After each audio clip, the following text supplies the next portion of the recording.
unite conservatives, right? You don't get to bring together Protestants, Catholics, traditionalists, conservatives, right-wingers around an issue of we need to restore tax-exempt status to racially segregated private schools, right? That's a loser. But attitudes towards abortion basically reflect attitudes towards race. So whites who score high on racial resentment and racial grievance, they're far more likely to support strict limits on abortion than whites who score low on those measures. So racial attitudes are linked to a whole wide of disparate issues, including social welfare spending, gun control, immigration, climate change. And so abortion in and of itself is of very little significance to Christianity and anything inherent in conservatism, but it is a powerful proxy for stay out of my backyard, states' rights, and it's really a powerful proxy for race. And white people would never rally around on explicitly a racial platform, but they will rally around on issues that are proxies for race, and abortion is essentially a proxy for race. People who are strongly opposed to abortion tend to be strongly opposed to affirmative action, to massive social welfare spending. They tend to be massively opposed to relaxing criminal enforcement. They tend to be for very strong law enforcement, for long prison sentences for people who commit dangerous crimes. And so these are proxies for issues that tend to unite Republicans. Quite a few things. First and foremost, it's unlikely that the law in Texas will come to Florida. Somebody has filed a bill which is actually a watered down version of the Texas bill in the legislature, but it's even DeSantis and the Republican leadership in the legislature have not endorsed the bill. They just made some noises about being pro-life.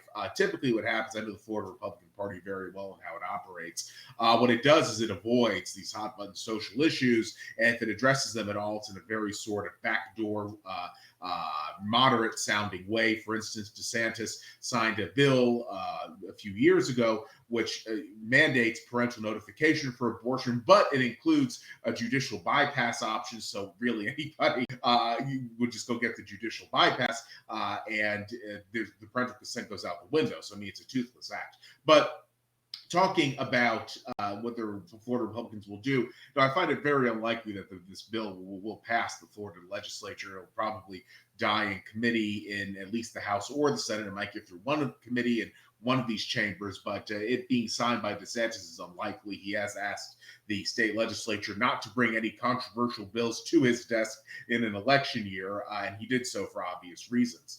And now looking at the popularity of this thing, I'm not big on public polling, as everybody knows. I think a lot of it is garbage, but I don't deny something when it's very obvious. And there is an obvious trend which shows that most Americans dislike the sort of abortion law that was passed in Texas, specifically one that does not allow any exemptions for the victims of rape or incest. So I think that quite clearly this is a very unpopular bill. Even many Republicans dislike it, but it certainly was done because the Texas Republicans thought they would get something out of it in terms of political benefit.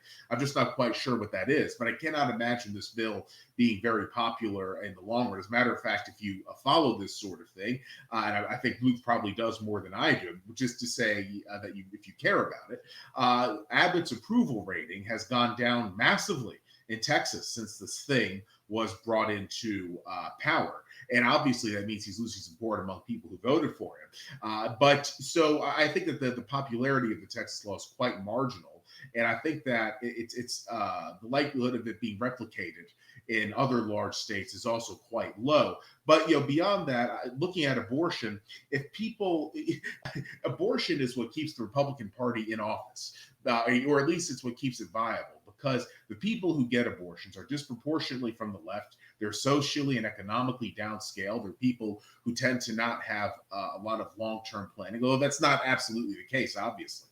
And the people who get abortions typically get pregnant because they don't take proper steps to avoid becoming pregnant in the first place. And so it attracts a certain sort of person who's very likely to vote for the left, who's very likely to want instant gratification, which makes them even more likely to vote for the left beyond general principle. And it also attracts a sort of person who's not very much into personal responsibility, or else once again they would have taken a precaution ahead of time. Now, of course, there are cases where birth control or prophylactics don't work, but those are, they are there, but they're quite marginal in reference to the overall situation where people just don't take proper precautions precautions ahead of time, or they don't get tubal ligations or vasectomies. So I think that there's no question that abortion demographically is good for the right and bad for the left. And so for people on the right who are enamored of anti-abortion politics, they're really advocating for something that will destroy their power within the electorate. Because if there is no abortion and everyone has kids who would have had an abortion, then the left is going to have a supercharged demographic majority within a generation's time, and the right is going to get swamped. So I don't know how it makes sense for anyone on the right who's concerned with demographics to be anti-abortion. That's actually a total self-own. By the way, it's also a self-own for the left to be pro-choice, because they are ensuring that their demographic power is not as great as it would otherwise be. Yeah, there's a good point. So there's a big difference between conservatism and, say, the distant right on this issue. The distant right understands that abortion is overwhelmingly eugenic, that it's the less intelligent people who are the most likely to have unwanted pregnancies.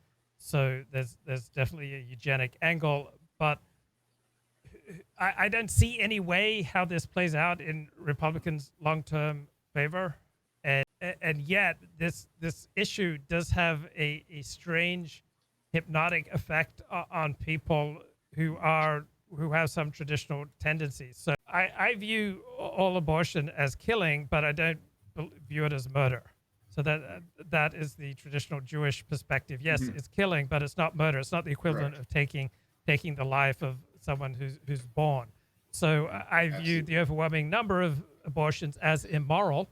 And so if this could perhaps prompt a change in attitudes towards sexuality, that it's not quite as recreational an activity as people may want it to be, if this prompts a little bit more soul searching, then obviously those would be good consequences. I'm having a hard time. I can't see how this Texas law leads to positive results for Republicans down the road, because I have never been able to resonate with the fervor of the anti-abortion cause, even though I morally share the fervor. I do think the overwhelming majority of abortions are murder and are killing, but it has a hypnotic effect on people, which is a little bit beyond my ken. On the other hand, I remember I met this very nice girl, very lovely girl, who had a party after her abortion, and that attitude is even more foreign to me. That's even more appalling to me. That's even more hideous to me. That you would throw a party after having an abortion, that you would celebrate having an abortion, or as some leftist women that I've dated have said, well, abortion is just something that women go through. That cavalier attitude to killing appalls me.